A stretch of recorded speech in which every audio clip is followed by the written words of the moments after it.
But today, I'm going to tell you 3 stories, and they're kind of interwoven together, and those 3 stories hopefully will come to a point at the end that is pretty clear. But basically, I want to start out by telling you that sometimes I feel very small, all right? I feel very small, especially when I hold my newborn, all right? So the first 6 weeks of this year, I was gone from the semester because I had my second child. My wife and I, our second child was born. Her name is Thea Caroline. She was born right at the beginning of the year, and you can go to the next slide. So as you were all in school, this is what I was doing for the first couple weeks of the semester. I was having a blast connecting with her and the rest of the family, and you can go to the next slide. And it's an amazing time, right? So get married, have kids, be a great family. It's an amazing thing. Like, you'll never understand how awesome that is until you do it, right? And so I'm here at the house, and you can take the pictures down, thank you. I'm there at the house, and for those of you that don't know, newborns really like to sleep during the day, but they don't like to sleep at night. So at nighttime, when you're super exhausted, you already have a 3-year-old that's running around, you have a dog that's terrorizing everything, and you're just exhausted, right? So you kind of do this thing where you take shifts. So my wife would sleep at one point, and I would sleep at one point, and one of us would hold our newborn, Thea. And so in the evenings, I would usually take the first shift. So that would be anywhere from 10 to 3 a.m., right? Somewhere in between there. I would keep her, happy and satisfied so she wasn't screaming, and feed her the bottle if I needed to. And it was there that I began to realize that sometimes I feel very small. And I say this because when I was there in the nursery, I'm sitting in the rocking chair, I have my daughter in my arms, I have the really comfortable pillow next to me, I have the snacks and everything, I'm set up, I have my phone, I have my AirPods in. And I was ready, I was like, okay, what am I going to do? What am I going to do for this time? I'm going to watch TV. I had just gotten Paramount Plus, and I said, there's a great TV show, I really want to dive into this. And I'm doing the setup for it, and I'm ready, and then all of a sudden, I get this impression in my head. And it says, hey, read the book of Judges. And I think to myself, that's odd. I'll do that after I watch TV. And so I'm about to click on the show, and then I get this other impression. It says, hey, read the book of Judges. And I say, but I want to watch TV first. And so this is the point where in my life, God and I, this is how our conversations go, right? So it's not like he audibly talks to me. There's no voice that you could hear or you or I could hear, but it's these impressions that moves in my heart or in my head. And sometimes they're quiet, and sometimes they're louder. And at this point, it just kept coming back, and I was like, all right, I'll open up the book. So I open up the book of Judges, and I read the first couple chapters, and they're what you would expect. So the children of Israel, they are in the promised land. They've come there, and they have all their towns are set up, but there's still a lot of conflict. And so there's these judges that are risen up to be leaders to help them deal with these conflicts and the people. So I'm reading these first couple chapters. I'm like, okay, yeah, I read these in Sabbath school as a kid. I read the first couple chapters, put it down, watch my show, fantastic. Next night, right? Ready to catch up on the next couple episodes. And so I'm there, and I'm here, I'm ready, and all of a sudden I get that impression, read the book of Judges some more. I say, but I did. And then I get the impression, hey, just keep reading the book of Judges. So I pick up the Bible, and I keep reading. And so I get to the story of Gideon, and I get there, and I'm like, okay, Gideon's doing his thing, and they blow the trumpets, and he has a small army, and God does this amazing work. I'm like, man, God, that's really awesome. And God says, keep reading. I'm like, okay. So I keep reading, and I begin to see in this trend in the book of Judges, right? So God's people are doing this thing where they don't listen to God and all the really great rules and ways that he had given them to live a happy, perfect life. They don't listen. And then they get into trouble, and then they have a judge that comes and rescues them. But as the book keeps going down, things get progressively worse and worse and worse. So at one point, it's just the people that are kind of messing up. But then the judges start doing things that aren't quite the way that they should, right? They're no longer these exemplified people of really good standing. And then they start doing things that are even worse. You get to Samson who ties foxes' tails together and puts a torch and has them run through fields. And you're just man, that's not cool. Why? Don't do that, right? And you go on and how he treats women and how he is just super self-centered, and you just keep reading. And then later on, there's a story about a guy who sacrifices his daughter because he thinks that that's what God wants, but he's the leader that saved Israel. And you start realizing like God is using these people that are really just progressively worse and worse and worse because unfortunately like that was the best of Israel at the time, right? Like it's really this downward trend of bad to worst. And all of a sudden you get to this story in Judges 19. So I'm reading through, right? So at this point I'm hooked. Like I'm reading it, right? And I'm just like, what is going on here? This is so violent. I just couldn't get over the fact of like what's going on. I'd read it before, but it just hit me differently as I held my newborn. I was like, this is a violent world that they lived in. And I get to Judges 19, and this is like full on. This is a story that you don't hear preached in church very often because it deserves every trigger warning in the book. And this is a story that, that this is your trigger warning, right? Like there are themes in here that are super, super awful. And the story goes on about a guy, a Levite, right? So the Levites back in the day, they were like the set apart holy people. They're the ones that were supposed to be they're like the religion major, seminarian, pastor, teacher, Bible teacher. Like that's who they were supposed to be, right? And so these were the people in Israel. And it starts out with this Levite, right? So this guy, pastor, teacher, seminarian, religion major, Bible teacher, right? And it says that Levite has a concubine. And for those that don't know, that's an Old Testament word for a mistress, right? And it's like, yo, dude, what are you doing, right? And so it starts out with like Levite has a mistress. The mistress doesn't like him because apparently she realizes he's a scumbag, and she leaves him.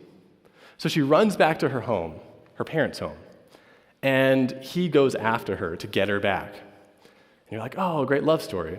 Not quite, right? So her dad is like the worst dad ever and says, hey, it's okay for you to go back with him. And so they leave after this like prolonged discussion. They leave, and they're going back, and it's getting dark, and there's just so much violence in the land. Like it's not safe to travel at night. So they travel back, and they get to this town. And in this town, they say, okay, maybe someone here will let us stay the night so we're safe. An old man says, hey, come stay in our house. Like you can do that. You'll be okay. So they come in, and all of a sudden, they hear a knock at the door as they're like eating dinner, as they're fellowshipping together, whatever it is. And it's the men of the town have gotten together, and they're knocking on the door, and they come up and say, hey, that guy that you have in the house, the visitor, bring him out because we all want to have sex with him. And you're just like, what is this? What's going on here, right? And then the Levite, again, like full trigger warnings in effect here, all right? So the Levite is just like a terrible human being. And he says, hey, not me, I'll send my concubine out. And the people do horrendous things, right? And the text like ends up telling us that at the end of the night, so he's sleeping peacefully inside while they're doing horrendous things, right? And so we're going to go to Judges 19 and reading verses 29 to 30. And it says, 27 to 30. When her master, the Levite, got up in the morning and opened the door of the house and stepped out to continue on his way, there lay his concubine fallen in the doorway of the house. With her hands on the threshold, he said to her, get up, let's go. But there was no answer. And basically the text telling you that she died. There was no answer. Then the man put her on his donkey and set out for home. When he reached home, he took a knife and cut up his concubine limb by limb into 12 parts. Sent them into all the areas of Israel. Everyone who saw it said, such a thing has never been seen or done, not since the day the Israelites came up out of Egypt. Think about it, consider it, tell us what to do. Some of the other translations say, we have to do something. This is terrible, we have to do something. And it was at that point, right? So I'm reading this in the nursery, middle of the night, holding my newborn. And I'm just thinking to myself, this is awful. What's going on? Like, God, what are you talking about? Like, this, right? And then, like, God does this thing where he gently rebukes me, and he's like, yo, you're watching a show about a double murder, and, like, you're using that for entertainment, right? And I was like, oh, I guess I am watching a crime show, right? Like, I was watching one of those police procedurals, and I was like, okay, all right, God, I'm listening. And I'm just like, God, but, like, this is just so bad, like, the world was so bad. And then God's like, hey, remember that phone call you had a couple days ago? And I was like, okay. I talked to somebody in town, and I remembered that their kid was like screaming in the background, and like the person was not the person's a little bit grumpy, right? So they were like getting mad at their kid. And I remember, like, in that situation, I didn't really think about it, but God's like, yeah, you remember all those details they were talking about? The kid was screaming because they hadn't eaten all day, right? Like the parent hadn't fed him. I'm just thinking, like, sometimes I feel really small. When I see the world around me, sometimes I feel really small. Like, I don't have to tell you. Like, it's really bad. It was bad back then, it was bad now, and sometimes I feel super, super small. And so we're going to pause right there, all right? So do me a favor, put a pin in that story. We're just going to pause that. And now I'm going to tell you a story about a guy named Pastor Andre. All right? So Pastor Andre lived back in the 1940s. Pastor Andre lived in France in a tiny little town that was smaller than Berrien Springs, right? Can you imagine that? Something smaller than Berrien Springs. He lived in a tiny little town in France, and he lived there, and he was pastoring this community, and he and his wife were there, and it was a great time up until a guy in Germany said, let's take over the world, and Jews are no longer okay. And so the Nazis come into town, and they make a mandate that says, hey, no Jews allowed in this small town, no Jews allowed anywhere, and Pastor Andre and his wife say, we can't stand up for that. We're not okay with that. So Pastor Andre and his wife, they get their entire community, their entire little church there, and they say, we're going to make a pact that says we're not going to follow that law. We're not going to obey that. And we're not going to be like the other towns. So, like, there were other places in Europe at the time that were hiding away a couple Jews here and there. Like, they would hide them in the basement. They would hide them behind cupboards, like secret compartments, right? So they would secretly do this kind of under the shadows. This family and this congregation said, we're not going to do that. No. We're going to let any Jew that wants to come to our city, our little town, we're going to hide them in plain sight. So we're going to give them a new identity, but they're going to get to live like normal people. So they're going to go to school, they're going to go to church, they're going to just walk around the town. They're going to be us, and they're not going to have to live in an undignified, like, hidden away space. So they're doing this, right? So they're doing this in this tiny little town, and this word spread. So people are coming from all over. They're saying, hey, this is a safe place. We're going to hide here, right? So they're giving them these new identities. They have the system set up. They're incorporating them into just everyday life. People are taking them into their homes and giving them their family name, right? So these perfect strangers are now part of their family, like legally, like with their papers. I mean, they're false papers, but they were part of their family, right? And so they're doing this, and the Nazis get wind of it. So they're like, we can't, we're not going to let this happen. So they come over to the town. And so they come over, and the Nazis come up to Pastor Andre. They say, hey, show us the Jews. And Pastor Andre says, what Jews? And they're like, we know you have Jews here. Show us the Jews. And Pastor Andre says, there's no Jews here. Just human beings. We're all family here, right? Like, they're our family. The person at my table, like, we're all family here. And the Nazis don't know what to do. And so they leave. They leave, right? They go away and they say, what are we supposed to do with this guy? This guy's nuts, right? Don't you know what we do? So they wait a little bit, and then they come back.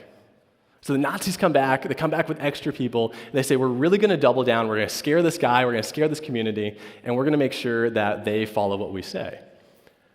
And so they bring the people in, the entire town in front of them, and they say, so since you're all family, and we don't know who the Jews are, we're just going to start randomly arresting people and taking them away with us. And so they start pulling people up. They say, we're going to take you and, like, ship you off to concentration camp, wherever they were going to take them. They just say, we're going to take you now, right? And this wild thing happens. This wild thing happens where Pastor Andre, his family, other leaders of the community who aren't chosen at the moment, they say, hey, wait, take us too. You're forgetting us, right? If we're all family here, like, and you're taking them, like, take us. So these people get in line, and they say, no, we want to be taken as well. And so there's this massive line waiting to be shipped off from the town. And the Nazis are saying, we don't have space for everyone. Like, we can't do this, right? They're like, who is this guy? So they stop. And they just take Pastor Andre, a couple of the other leaders, and they take them and they go. And they leave everyone else behind in their little town in Little France that's smaller than Berrien Springs, right? So the war ends, and reporters talk to Pastor Andre after he's released. And it turns out that little town that's smaller than Berrien Springs saved at least, right, like on the small estimate, it says that they saved 5,000 people. On the upper estimate, right? They're talking about like a town smaller than us could save at least 10 to 15,000 people. Just because they said, we're not going to do what you say. We're going to be the ones that follow what's right and just, right?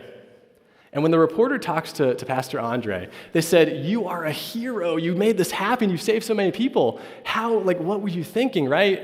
And of course, like all heroes, he says, I'm not a hero. All I was doing was looking hard for little ways to make moves against destructiveness. Looking hard for little ways to make moves against destructiveness. Little ways to make moves against destructiveness. Sometimes I feel small. I feel like I don't have much. I feel like I don't give much to the table. Like I'm not pulling my weight in the world of all these ills and evils that exist. Sometimes I feel like I am small. Pause that. Back to the story, back to the biblical story, right? So we're here, the book of Judges ends with like civil war and just terrible stuff, right? The entire like disunified place of Israel is up in arms because of what has happened with the Levite and his concubine. Book ends.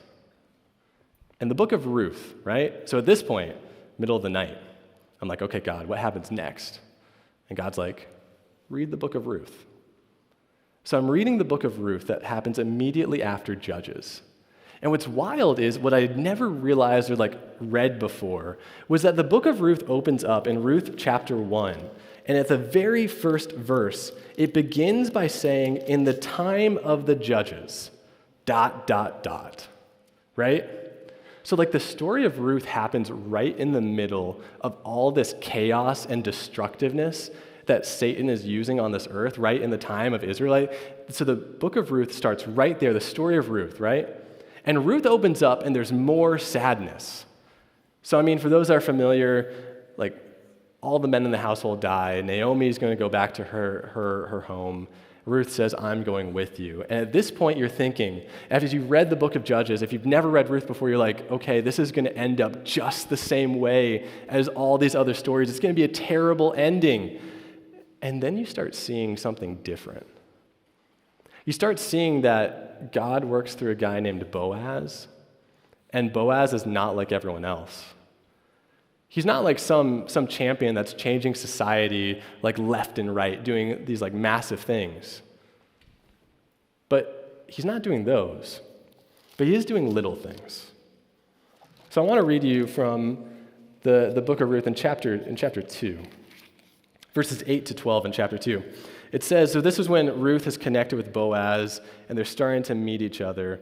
And he's starting to realize the situation that Ruth and Naomi is in. And he says this to her. So Boaz said to Ruth, my daughter, listen to me. Don't go and glean in another field. For those that don't know, gleaning is when they would like go around the edges of the field and take the scraps so that poor people could eat back in the day. It says, don't go and glean in another field. Don't go away from here. Stay here with my servant girls. Watch the field where the men are harvesting. Follow along after the girls. I've told the men not to touch you. Whenever you are thirsty, go and get a drink from the water jars that the men have filled. At this, Ruth bowed down low. With her face to the ground, she exclaimed, why have I found such favor in your eyes? Why are you noticing me, a foreigner? And Boaz replied, I've been told all about what you've done for your mother-in-law since the death of your husband, how you left your father and mother in your homeland and came to live with a people you didn't know before. And then verse 12, may the Lord repay you for what you've done. May you be richly rewarded by the Lord, the God of Israel, under whose wings you have come to take refuge. It's amazing, right? So Boaz is actually a good dude. He's a guy that says, hey, I recognize it's not safe out here for women anywhere, but I've told my workers they're not going to touch you. You're going to be safe here. And you'll have the dignity to collect your own food. You'll be able to harvest with the people that I pay. You'll be able to take care of your family. And he says, you know what? I recognize that it's not under my protection you're here. You're under God's protection. I'm just going to honor that. And it's this amazingly beautiful story in the middle of all this chaos and awful violence and these crazy things that are happening in this world where it's easy, where like you could get wrapped up in everything and say, we got to fix everything, right? And Boaz is like, I'm going to make sure one person is taken care of. I'm going to find ways to make little moves against destructiveness. And the wild thing is, right? So for those of you that don't know, this is an awesome cliffhanger, right? So the book of Ruth becomes one of the grandparents of King David, who unifies Israel. And King David is one of the great-great-great-grandparents of Jesus, who saves the world. And so without knowing it, Boaz was part of that.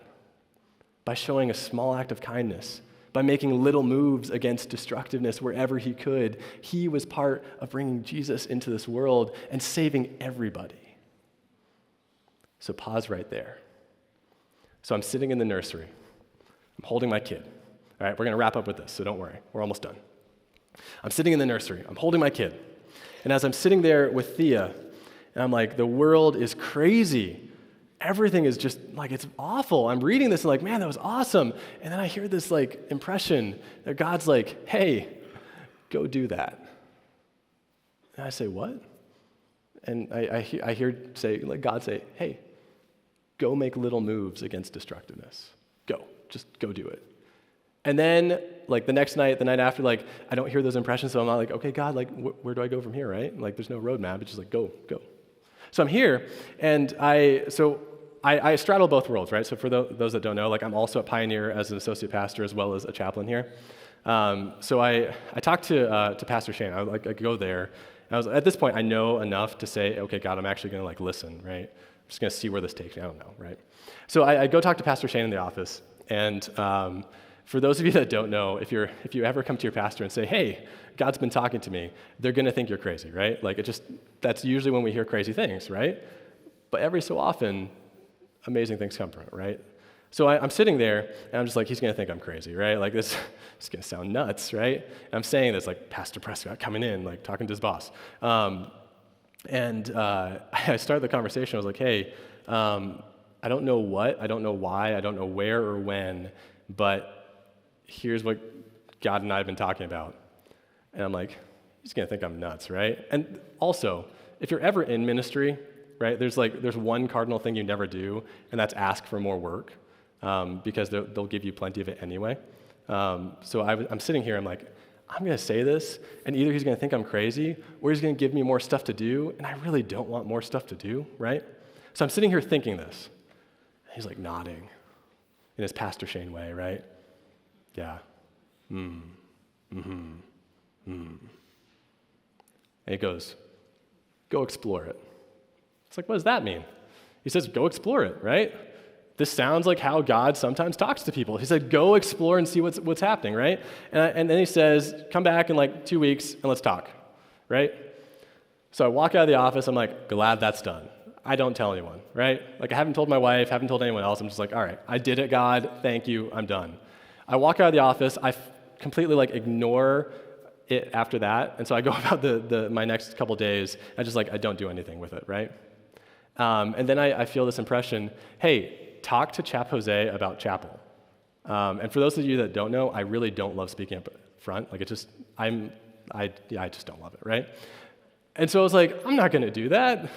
And God's like, go do it, right? So I talked to Chap Jose about chapel.